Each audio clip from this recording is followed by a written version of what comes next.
मिलिंद राजा 19 विद्यात पारंगत आहे, विद्वान आहे. तर मग मिलिंद राजाची अशी इच्छा असते की त्याला प्रत्येक गोष्टीचं समाधानकारक उत्तर पाहिजे असते, स्पष्टीकरण. परंतु आत्तापर्यंत जेवढेही विद्वान भेटलेले आहेत तर कोणाकडूनही मिलिंद राजाचं समाधान झालेलं नाही. मग आता मंत्र्यांनी सांगितलेलं आहे मिलिंद राजाला की तुमचं समाधान करतील असे 6 विद्वान आहेत. तर मग त्यापैकी एका विद्वानाकडे मिलिंद राजा आपले 500 सैन्यांना घेऊन सुंदर रथावर घेऊन निघालेले आहेत. पुरन्नकश्यपशी राजा मिलिंदाची भेट. तेव्हा राजा मिलिंद 500 यवनांबरोबर सुंदर रथावर आरूढ होऊन जेथे पुरन्नकश्यप होता तेथे गेला आणि पुरन्नकश्यप बरोबर एक कुशल प्रश्न विचारला. कुशल प्रश्न विचारल्यानंतर राजा एकीकडे बसला आणि पुरन्नकश्यपास म्हणाला, "भंते कश्यप, जगाचा कोण पालन करता आहे?"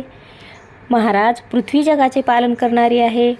"भंते कश्यप, जर पृथ्वी जगाचे पालन करते तर अविची नरकात जाणारे जीव पृथ्वीचे अतिक्रमण करून का जातात?" राजाने असे म्हटल्यावर पुरन्नकश्यप काहीच न बोलता गप्प होऊन बसला.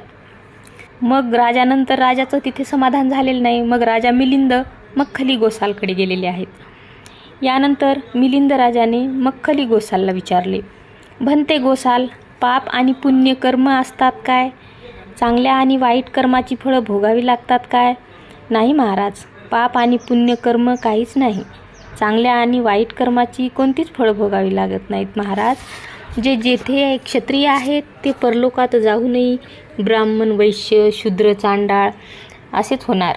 पाप आणि पुण्यकर्माने काय होणार?" गोसालने उत्तर दिले, "भंते गोसाल, जर येथे जे क्षत्रिय आहेत ते वर जाऊनही क्षत्रियच राहतील आणि पाप पुण्यकर्माने काहीच होणार नाही.